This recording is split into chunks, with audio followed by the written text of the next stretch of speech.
कुछ तारीखें ऐसी होती हैं जो कि लोगों की जिंदगी बदल कर रख देती हैं। ऐसी ही एक तारीख थी 22 मार्च 2016, जिसने की जेट एयरवेज की एयर होस्टेस निधि छापेकर की जिंदगी बदल कर रख दी। उस तारीख को ब्रुसेल्स के हवाई अड्डे पर, बेल्जियम की राजधानी ब्रुसेल्स के हवाई अड्डे पर एक आतंकी हमला हुआ था, जिसमें कि 2 बम धमाके हुए और उनमें से एक बम धमाके में निधि चपेट में आ गई और बुरी तरह से जल गई, घायल हो गई। शारीरिक दर्द तो था ही, लेकिन इसके साथ साथ उन्हें बड़ा मानसिक आघात भी लगा था और उन्होंने जीने की उम्मीद छोड़ दी थी, जीने की इच्छा भी मर गई थी। लेकिन इसके बावजूद उन्होंने अपने आप को संभाला, संघर्ष किया और आज वापस अपने पैरों पर खड़ी हो गई हैं। अपने इसी संघर्ष पर उन्होंने किताब लिखी है अनब्रोकन, जिसका कि लोकार्पण मुंबई प्रेस क्लब में हुआ। इस मौके पर मैं भी मौजूद था और मैंने निधि से बातचीत की। आप भी इस बातचीत को सुनिए। निधि जी, ये बताइए कि वो जब हादसा हुआ था ब्रुसेल्स में जी, तो उसके ठीक पहले आप कहां पर थीं और कहां जा रही थी, और अचानक में जब ये सारा कुछ हुआ तो उस वक्त की वो कौन सी यादें हैं आपके जहन में इस वक्त? एक्चुअली वो ना जेट की कुछ चंद लास्ट फ्लाइटों में से थी ब्रसेल्स, क्योंकि 26 मार्च को वो लोग अपना यहाँ से बेस उठा के एम्स्टर्डम लेके जाने वाले थे। तो मैं हमेशा ऐसा सोचती हूँ कि जिस के साथ बहुत यादें हो ना, तो जब उस चीज़ को छोड़ती हूँ ना तो थोड़ा दुख होता है। तो हम जर्नल ब्रीफिंग कर रहे थे क्रू की, और मैंने उनको बोला कि आज ना पता नहीं क्यों मुझे ऐसा लग रहा है कि कोई तो मतलब ऐसा इमोशनल होगा, कुछ कोई रोएगा या कुछ। तो बोलते नहीं मैम, आपको ऐसा ही लग रहा है। और मैं बहुत टाइम पंक्चुअल हूँ, क्योंकि मैं आर्मी स्कूल में पढ़ी हूँ और बहुत पंक्चुअलिटी की बहुत हूँ। तो मैं सबसे आगे अपने, जैसे 8 बजे का टाइम है काउंटर्स पे जाने का, तो हमारा बैग वगैरह डिपॉजिट होता है, बिकॉज हम आगे नेवाक जा रहे थे।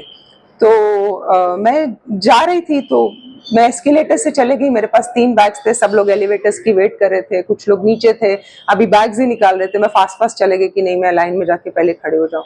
तो जब मैं जा रही थी लेवल 2 पे डिपार्चर्स पे, तो एक जो धमाका था वो बहुत थोड़ा दूर दिखा मुझे, लेकिन समझ ही नहीं आया कि वो क्या हुआ, क्योंकि ऐसी चीज आपको रोज देखने को नहीं मिलती। लेकिन ऐसा लगा कि कोई बैटरीज हैं जो एक्सप्लोड हो गई, क्योंकि जब आप ऐसे डिपार्टमेंट में रहते हो जैसे सेफ्टी डिपार्टमेंट में, तो हमेशा नई चीजें, कोई नए थ्रेट्स आपको मिलते। तो उन्होंने थोड़े दिन पहले ही एक सर्कुलर निकाला था कि लिथियम बैटरीज को डिसकंटिन्यू किया है कार्गो में, तो एक्सप्लोड हो सकते हैं। मेरे दिमाग में वही जहन में आया, लेकिन वो फ्लिकर ऑफ अ सेकंड था जो जहन में आया। तो मैंने सोचा मैं जाके हेल्प करूं, बिकॉज हम लोग फर्स्ट एडर्स हैं।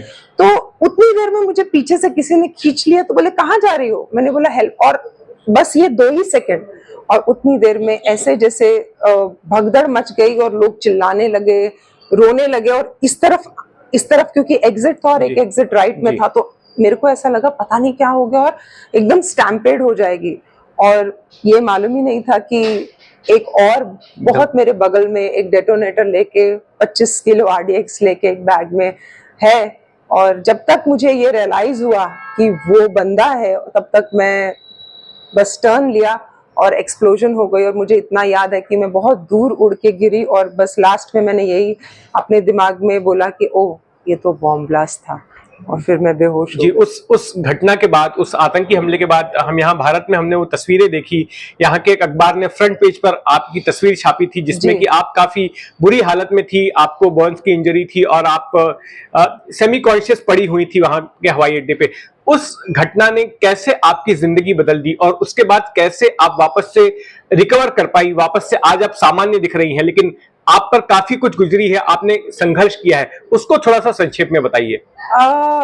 कोई भी इंसान कितना भी मजबूत क्यों ना हो, ऐसी चीज के बाद टूटता जरूर है, आप बिखर जाते हो। मेरी एक तस्वीर थी जिसको मैं, जिंदगी की तस्वीर जो बिखर गई थी, टूट गई थी, तो उसको एक पजल बन गई थी कि उसको कैसे मैं सही जगह पे सही टाइम पे लगाऊं। क्योंकि ना तो मैं अच्छी दिखती थी, ना ही मेडिकल कंडीशंस मेरे फेवर में थे, ना मैं अच्छे से सुन सकती थी, एक आंख मेरी छोटी हो गई थी, फेस मेरा बर्न हो गया था, ऑलमोस्ट 25% जो बोलते हैं आपको, आपके ईयर ड्रम्स को भी नुकसान पहुंचा था? जी, मेरा अभी भी एक कान में प्रेशर नहीं बनता है, तो हमेशा ऐसे आवाज रहती है। टिनाइटिस है, मैं अगर दूर कमरे में बैठी हूँ तो मुझे बेल नहीं सुनाई देती। तो है, अगर कुछ हवा चले तो अंदर गुड़ गुड़ गुड़ गुड़ गुड़ गुड़ कान में ऐसे होने लग जाता है, बिकॉज एक अंदर मेटल पीस जाने की वजह से उसने एक कोई ऐसा स्किन को ऐसा गोल सा, उसको पर्ल बोलते हैं, वो बना दिया कि वो हमेशा अपने आप बन जाता है, तो उसको कुछ नहीं कर सकते। तो सर्जरी के बाद भी वो ठीक नहीं हुआ।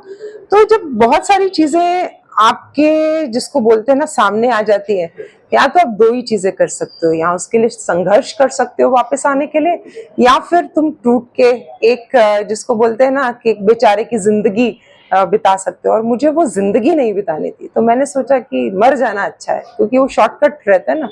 लेकिन जिंदगी दी है तो लेने का मुझे कोई हक नहीं है। ये आपने जैसा बताया कि कई लोगों ने ट्विटर पर एक तरह से हैशटैग चलाया था सेव निधि, और कई लोग दुआ कर रहे थे आपके लिए, और वो जहन में आपके आया, और शायद उसी वजह से आप सुसाइडल थॉट से बच सकी थी। जी, ये मेरी फैमिली भी थी जो मुझे इतना सपोर्ट कर रही थी। उनको वो ऐसे सोचते थे कि बस तू बच गई है, तू क्या दिखती है, तू क्या थी, अभी तू क्या है, हमें उससे कुछ लेना देना नहीं है। पर मैं सोचती थी अरे पता नहीं अभी मेरे पे क्या हो जाएगा, और मैं बेड पे ही पड़ी रहूंगी क्या। थोड़े दिन आप सिंपैथी दिखा सकते हो, सब टाइम जब सिंपैथी दिखाने का टाइम आता है तो वो इंसान को भी बुरा लगता है, आपको एम्पैथी की जरूरत है। तो मेरे जो फैमिली मेंबर्स थे उन्होंने मुझे समझने की कोशिश की और मुझे भी समझाया। तो मेरा जो था ना, माइंड आपका सबसे बड़ा हीलर होता है, तो उसको इतना स्ट्रांग बना दिया कि फिर मुझे सामने कुछ भी आ जाए तो मुझे ऐसा लगता था नहीं, मैं कर सकती हूँ, कुछ नहीं होगा, आई विल डू इट। तो मैं इसका श्रेय सारी दुनिया को भी देती हूँ, क्योंकि अगर मेरी जान बची है, तो बोलते ना आप एक पानी में पत्थर मारते तो वो ऐसे से वेव करके जाती है, तो एक जन ने हैशटैग निधि, सेव हैशटैग निधि, और उसको लाखों करोड़ों जन ने जब उसको वापस से दोहराना शुरू किया तो वो वाइब्रेशंस कहीं मेरे तक पहुंची, कुछ लोगों की दुआएं मेरे तक पहुंची, कईयों ने बहुत प्रेयर्स की। तो आई थिंक ये सबका एक विश्वास था कि ये बच जाएगी। तो 7 साल में आपकी जिंदगी कैसे बदल गई? 7 साल पहले ये घटना हुई थी जी, आज 7 साल बाद आप कैसी हैं? आपकी जिंदगी कैसी है? मेरी जिंदगी बहुत अच्छी है। मैं हमेशा यही दुआ करती हूँ और हमेशा यही भगवान से मांगती हूँ कि बस हंसते एक कोई भी चीज आ जाए, मुझे ऐसा लगता है कि इसको हम कर सकते हैं। एक आपका जो मानसिक है ना, वो एकदम सही होना चाहिए, जो हमेशा मेरा पहले से रहा है। तो मुझे ऐसा लगता है कि मैं हर चीज से, कोई भी चीज आ जाए, मैं फाइट कर सकती हूँ। कुछ चीजें बदल गई, जैसे पहले काम करती थी, अब काम नहीं करती, लेकिन हाँ अभी दूसरों के लिए काम करती हूँ। जैसे जुवेनाइल जेल्स में जाती हूँ, स्कूल्स में जाती हूँ, यूनिवर्सिटीज में जाती हूँ, मैं अपने वहाँ पर लेक्चर्स देती हूँ। कभी कभी मैं हॉस्पिटल्स में जाती हूँ, कॉर्पोरेट्स में जाती हूँ। तो ये एक बड़ा जिसको बोलते हैं ना, एक चेंज है। इंसान को चेंज भी कभी कभी बहुत कुछ सिखाता है, और मैं बहुत खुश हूँ अपनी लाइफ से कि मैं कभी कभी ये सोचती हूँ, ऐसा सोचती हूँ। अगर आप सोचे कि अगर आपको अपने आप को समझाना हो तो आप कैसे समझाएंगे, कि पहले मेरे पास टाइम नहीं होता था अपनी फैमिली को टाइम देने के लिए। अब 2 दिन गए, 1 दिन आए, उसमें भी आधा दिन सोते रहे, फिर गए। तो मुझे ऐसा लगता है भगवान ने भी इतना टाइम दिया है कि बिताओ, अपने बच्चों के साथ बिताओ, अपनी फैमिली के साथ बिताओ। आई थिंक ये धरती को तुम्हारी ज्यादा जरूरत है, तुम लोगों के साथ बिताओ, बिकॉज तनाव की जिंदगी जीते हैं और तनाव को मैंने छोड़ दिया है। एक आखिरी सवाल आपसे जी, कि आपने ये किताब लिखने की क्यों सोची? क्या मोटिवेशन था कि आप अपनी ये कहानी पूरी दुनिया को बताएं?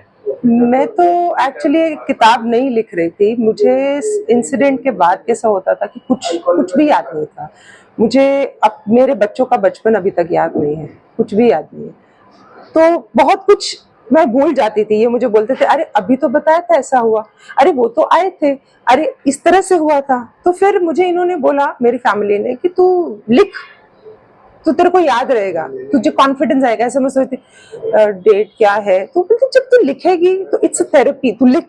तो मैं बोलती थी मैं क्यों लिखूं, और मेरे से लिखा नहीं, क्योंकि ग्राफ्स अगर आप देख रहे तो मेरे हाथ बंद ही नहीं होते थे। तो मैं ऐसे पेन पकड़ के धीरे धीरे ब्लॉक लेटर्स में लिखती थी। तो धीरे धीरे जब मैं लिखना शुरू की, फिर मुझे आदत पड़ गई। फिर वो आदत को मैंने, जब और टाइम मिलता था तो फिर उसको एक्सप्लेन करने के लिए मैंने लिखा।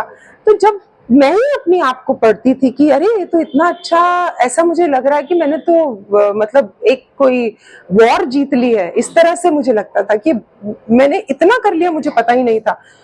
तो मेरी माँ ने बोला कि इसको पब्लिश कर देते। मैंने बोला कौन पढ़ेगा? तो बोलते जिस तरह से तू इस जिंदगी को जी रही है उस तरह से नॉर्मल इंसान नहीं जीता। आज मैं भी होती तो मैं शायद सोचती कि बस और नहीं मैं सह सकती।